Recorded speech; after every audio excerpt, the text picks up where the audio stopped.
أعوذ بالله من الشيطان الرجيم بسم اللہ الرحمن الرحیم۔ مفتی فضل ہمدرد ایک پروگرام میں کہہ رہا ہے کہ صحابہ رضی اللہ تعالی عنہم کافی ساری تعداد میں علی رضی اللہ تعالیٰ عنہ سے بغض رکھتے تھے، ان سے نفرت کرتے تھے۔ ہمیں معلوم ہوتا ہے کہ کچھ ایسے لوگ تھے کہ جو نبی صلی اللہ علیہ وآلہ وسلم کے دور میں بھی علی کی تنقیص کرتے تھے، اور ایک بات یہ بھی کرتا ہے کہ لوگ علی رضی اللہ تعالیٰ عنہ کو صحابہ کے اندر شمار کرتے ہیں۔ یہ بات نہیں ہونی چاہیے، ان کو الگ شمار کرنا چاہیے، کیونکہ وہ اہل بیت میں سے ہیں اور صحابہ ایک الگ چیز ہے۔ اچھا، میں یہ عرض کرنا چاہتا ہوں کہ امام علی علیہ السلام کی جو ذات ہے ان کو ہمارے ہاں بہت اس طرح لیا جاتا ہے کہ بیان کرتے ہوئے صحابہ تو اس میں شامل کر لیتے ہیں۔ نبی صلی اللہ علیہ وآلہ وسلم کے ایک صحابہ اور ایک اہل بیت علیہ السلام۔ نبی صلی اللہ علیہ وآلہ وسلم نے ہمیشہ علی کو وہ یعنی جو مقام جو دیا ہے، جو قرآن اور جو نصوص سے ہمیں معلوم ہوتا ہے، ایک یہ بات نکال دیں ان کا صحابہ میں شمار نہ کریں، اور دوسری وہ بات کہ ان سے لوگ نفرت کرتے تھے۔ پہلے یہ بات کرتے ہیں کہ علی رضی اللہ تعالیٰ عنہ کو صحابہ میں کیوں شمار نہ کریں؟ کیونکہ وہ اہل بیت میں سے تھے۔ کیا اہل بیت ہونا سب سے بڑھ کر ہے؟ اس پر اور بحث نہیں کرتے۔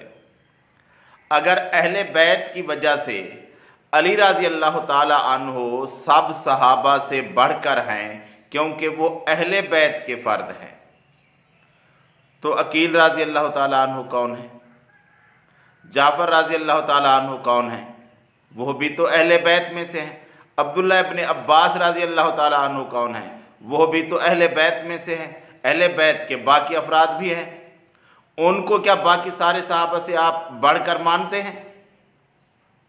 اور ان سے بڑھ کر رشتے کے حساب سے حمزہ رضی اللہ تعالیٰ عنہ نبی صلی اللہ علیہ وآلہ وسلم کے چچا ہیں، اور عباس رضی اللہ تعالیٰ عنہ نبی صلی اللہ علیہ وآلہ وسلم کے چچا ہیں، جن کے بارے میں نبی صلی اللہ علیہ وآلہ وسلم نے فرمایا کہ چچا باپ کی مانند ہوتا ہے۔ اگر اہل بیت کی وجہ سے نبی صلی اللہ علیہ وآلہ وسلم کے ساتھ رشتہ کی وجہ سے دیکھا جائے تو پھر عباس رضی اللہ تعالیٰ عنہ تو علی رضی اللہ تعالیٰ عنہ سے زیادہ شان والے، زیادہ رتبے والے ہوئے، اور ان لوگوں کا رتبہ علی رضی اللہ تعالیٰ عنہ کے مقابلے میں کیا ہے؟ تو یہ بحث ہے نہیں، کیونکہ ان سب سے محبت اہل بیت کی الگ بات ہے، لیکن اہل بیت کے ان سب افراد سے ہم بھی مانتے ہیں کہ علی رضی اللہ تعالیٰ عنہ کی شان زیادہ ہے، رشتے کی وجہ سے نہیں، ان کے ایمان کی وجہ سے کہ وہ پہلے ایمان لے آنے والوں میں سے ہیں، ان کی خدمات کی وجہ سے کہ ان کی اسلام کے لیے خدمات ان لوگوں سے کافی زیادہ ہیں، اس وجہ سے وہ ان سے زیادہ شان والے ہیں، لیکن محبت ہمیں ان سب اہل بیت سے ہے۔ تو اگر اہل بیت ہونا سب سے زیادہ فضیلت والا بننا ہے تو علی رضی اللہ تعالیٰ عنہ سے زیادہ فضیلت والے تو پھر عباس رضی اللہ تعالیٰ عنہ ہیں، حمزہ رضی اللہ تعالیٰ عنہ ہیں، کیونکہ وہ نبی صلی اللہ علیہ وآلہ وسلم کے چچا ہیں۔ تو پھر کہیں گے یہ نہیں بات ہے، علی رضی اللہ تعالیٰ عنہ کی زیادہ فضیلت ہے۔ کیونکہ انہوں نے نبی صلی اللہ علیہ وآلہ وسلم پر شروع سے ایمان قبول کیا اور نبی صلی اللہ علیہ وآلہ وسلم کے ساتھ ہمیشہ رہے، تو پھر صحبت فوقیت کی وجہ ہے نا، اہل بیت فوقیت کی وجہ نہیں ہے۔ تو پھر یہی کہے نا صحبت کی وجہ سے، تو پھر اہل بیت کی وجہ نہیں ہے، صحبت کی وجہ ہے۔ تو باقی بھی جن صحابہ نے نبی صلی اللہ علیہ وآلہ وسلم کی زیادہ صحبت اختیار کی، شروع میں ایمان لائے، نبی صلی اللہ علیہ وآلہ وسلم نے جن کے بارے میں فرمایا کہ یہ بہت شان والے ہیں، جن کی تعریف کی، جن کی فضیلت بیان کی، تو ان کی شان زیادہ ہے جو بعد میں ایمان لائے ان سے، یا جن کی نبی صلی اللہ علیہ وآلہ وسلم نے اتنی فضیلت بیان نہیں کی، یا جن کی اتنی قربانیاں نہیں ہیں اسلام کے لیے۔ تو یہ بات ہے کہ ان کو الگ نہیں کر سکتے، بے شک اہل بیت ہیں اور باقی اہل بیت میں سے نہیں ہیں، لیکن سارے لوگ جن کی شان ہے وہ نبی کی صحبت کی وجہ سے ہے، اور صحبت کی وجہ سے ہی صحابی کہتے ہیں۔ الگ الگ بھی بیان کرتے ہیں تو کوئی بات نہیں، لیکن شان اہل بیت کی وجہ سے نہیں، ہر کسی کے اپنے اعمال کی وجہ سے ہے۔ جو نبی صلی اللہ علیہ وآلہ وسلم نے ان کے اعمال دیکھ کر ان کی فضیلت بیان کی، اسی طرح ہے۔ آپ بات کرتے ہیں کیا صحابہ علی رضی اللہ تعالیٰ عنہ سے نفرت کرتے تھے؟ کہتے ہیں کہ کافی سارے واقعات ہیں، کافی ساری جگہوں پر نبی صلی اللہ علیہ وآلہ وسلم نے سمجھایا۔ کہاں سمجھایا؟ خالد بن ولید رضی اللہ تعالیٰ عنہ کا واقعہ، بریدہ رضی اللہ تعالیٰ عنہ کا واقعہ، غدیر خم کا واقعہ۔ ہمیں معلوم ہوتا ہے کہ کچھ ایسے لوگ تھے کہ جو نبی صلی اللہ علیہ وآلہ وسلم کے دور میں بھی علی کی تنقیص کرتے تھے۔ اچھا، اور بریدہ اسلمی کی بھی روایت ہے جب وہ یمن سے آئے، اور خالد بن ولید کی بھی، تو وہ کہتے ہیں کہ جب میں نبی صلی اللہ علیہ وآلہ وسلم کے سامنے علی کی شکایت جس میں سے توہین اور تنقیص معلوم ہو رہی تھی، تو نبی صلی اللہ علیہ وآلہ وسلم کا چہرہ وہ سرخ ہو گیا، اور آپ نے فرمایا تم علی سے کیا چاہتے ہو؟ کیا چاہتے ہو؟ علی مجھ سے ہے اور میں علی سے ہوں۔ اور تو اس لیے ہمیشہ منع کیا، اور علی کا مقام اور اہمیت نبی صلی اللہ علیہ وآلہ وسلم نے ان کے سامنے رکھی، غدیر خم میں رکھی، دیگر مقامات کے اوپر۔ ماشاءاللہ، ایک ہی واقعہ ہے اور مختلف جگہوں پر بیان ہوا تو اس کو مختلف اوقات کے واقعے بنا دیا۔ سارا واقعہ یہی ہے یمن والا۔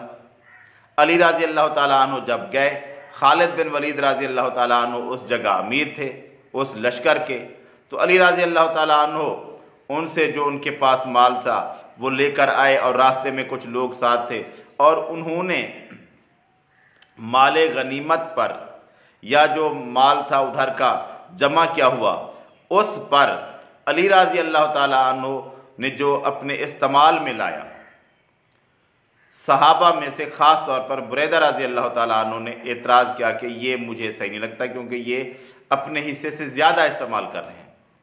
اس وجہ سے انہیں ان سے نفرت ہو گئی، اہل بیت ہونے کی وجہ سے نہیں، اس ایک کام کی وجہ سے جو ان کے خیال میں صحیح نہیں تھا۔ اب کیا علی رضی اللہ تعالیٰ عنہ کا وہ کام صحیح تھا یہ غلط، اس کا فیصلہ کس نے کرنا ہے؟ نبی صلی اللہ علیہ وآلہ وسلم موجود تھے۔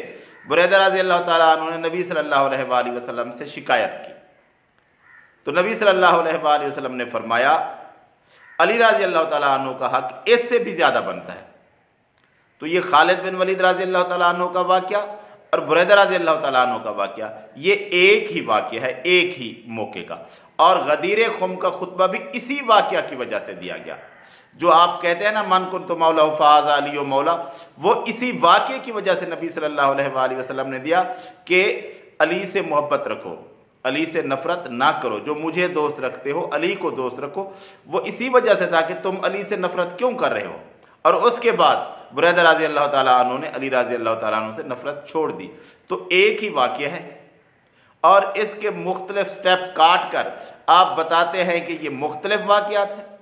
ہاں، محدثین نے ایک بات ایک جگہ لکھ دی، دوسری جگہ لکھ دی، اور ایک ہی روایت کو کئی جگہوں پر لاتے ہیں، تو اس کا مطلب یہ تو نہیں ہے کہ یہ مختلف واقعات ہیں، یہ ایک ہی واقعہ ہے اور ایک ہی بات ہے۔ غدیر خم کے واقعے کی، اس خطبے کی اصل وجہ یہی واقعہ ہے کہ بریدہ رضی اللہ تعالیٰ عنہ کے کہنے کے مطابق انہیں اعتراض تھا کہ علی رضی اللہ تعالیٰ عنہ نے اپنی مرضی سے زیادہ اس پر اختیار اپنا حاصل کیا ہے مال پر، اور اس کی انہوں نے شکایت کی۔ نبی صلی اللہ علیہ وآلہ وسلم نے پھر سب کو بتا دیا کہ علی رضی اللہ تعالیٰ عنہ سے محبت رکھو۔